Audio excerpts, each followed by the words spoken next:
దెబ్బేస్తారు.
ఎక్కని మీరు ఎక్కడ పోనీ మీ మీడియా ఉండండి.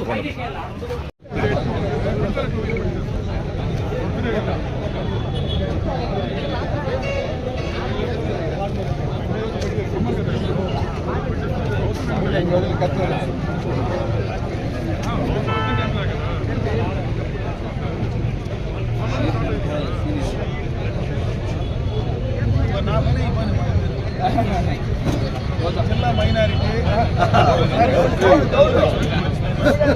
రోజాలో ఉన్నారు.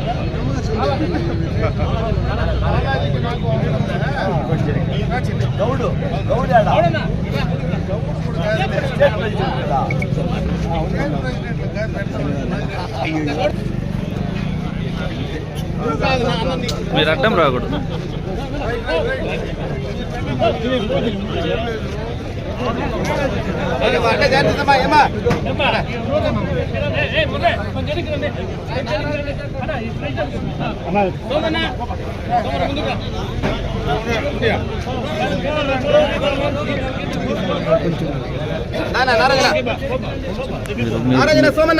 చేసి తోసేస్తాం మేము, మళ్ళీ ఇబ్బంది పడతారు.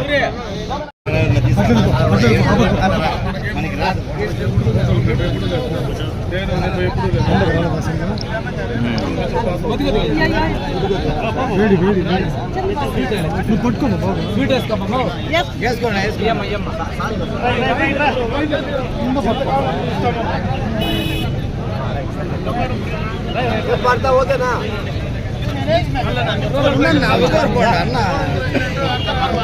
రంగవారు సోమన్న నాగరాజు రెడ్డి రండి.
ఒకటి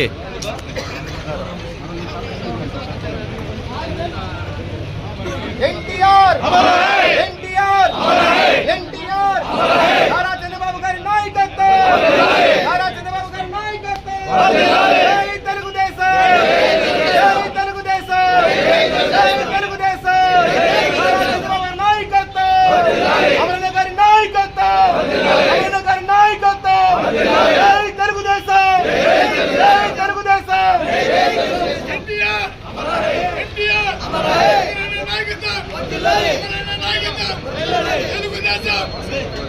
ఆవిర్భావ దినోత్సవ సందర్భంగా 43 వసంతాలు పూర్తి చేసుకున్నటువంటి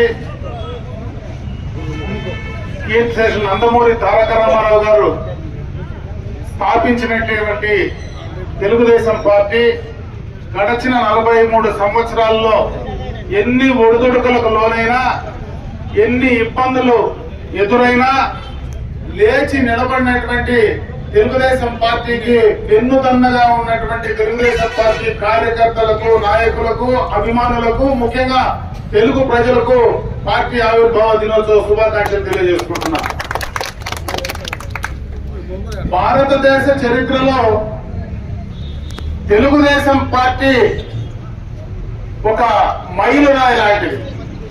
ఎందుకంటే పార్టీ స్థాపించిన 9 నెలల్లోనే అధికారంలోకి వచ్చినటువంటి ఏకైక పార్టీ తెలుగుదేశం పార్టీ అని చెప్పే సందర్భంగా కూడా తెలియజేసుకుంటున్నా. దాన్ని స్థాపించిన కీర్తిశేషులు నందమూరి తారక రామారావు గారు పార్టీలో ఒడిదొడుకుల్లోనే ఒక్కసారి బర్తరఫ్ అయ్యి ముఖ్యమంత్రి పదవి నుంచి దిగిన తర్వాత మళ్ళీ 2 నెలలకే తిరిగి పదవిలో నిలబెట్టింది ఈ తెలుగుదేశం పార్టీ అని చెప్పి సందర్భంగా తెలియజేసుకుంటున్నా. భారతదేశంలో సంక్షేమాన్ని తీసుకొచ్చినటువంటి ఏకైక పార్టీ, మొట్టమొదటి పార్టీ ఈ తెలుగుదేశం పార్టీ అని చెప్పి సందర్భంగా కూడా గుర్తు చేస్తా ఉన్నా. కిలో 2 రూపాయల బియ్యం కావచ్చు, జనతా వస్త్రాలు కావచ్చు, పెన్షన్లు కావచ్చు, ఇండ్ల కార్యక్రమం, నీడ లేనటువంటి గూడు లేనటువంటి పేదలందరికీ ఇండ్లు ఇచ్చే కార్యక్రమం కావచ్చు, ఆస్తిలో మహిళలకు సమాన హక్కు కావచ్చు, బలహీన వర్గాలకు రిజర్వేషన్లు కావచ్చు, మహిళా రిజర్వేషన్లు కావచ్చు, ఎన్నో సంస్కరణలు ఈరోజు ఈ ఆవిర్భావ దినోత్సవ వేడుకలు రాష్ట్ర వ్యాప్తంగా కూడా బ్రహ్మాండంగా కూడా ఈ కార్యక్రమాలు నిర్వహించుకుంటున్నాం. తెలుగుదేశం పార్టీ ఆంధ్ర రాష్ట్రంలో అటు ఉమ్మడి అటు తెలంగాణ కావచ్చు, ఈరోజు విభజన ఆంధ్ర రాష్ట్రం కావచ్చు, రెండు రాష్ట్రాల్లో కూడా తెలుగుదేశం పార్టీ కార్యకర్తలందరూ కూడా కీర్తిశేషులు నందమూరి తారక రామారావు గారిని ఒకసారి స్మరించుకొని ఈ పార్టీ యొక్క ఆశయాలకు ఆనాడు ఎన్టీ రామారావు గారు ఏ ఉద్దేశంతో అయితే పార్టీని స్థాపించారో ఆ ఆశయాలకు అనుగుణంగా పేద ప్రజల కోసం మనం కష్టించి పేద ప్రజల అభ్యున్నత కోసం పాటుపడడానికి ఆ యొక్క ఆశయాలన్నీ కూడా నిలబెట్టాలని చెప్పి మరొకసారి తెలుగుదేశం పార్టీ కార్యకర్తలందరికీ కూడా తెలియజేసుకుంటూ అందరికీ కూడా తెలుగుదేశం పార్టీ ఆవిర్భావ దినోత్సవ శుభాకాంక్షలు తెలియజేసుకుంటూ సెలవు తీసుకుంటాం.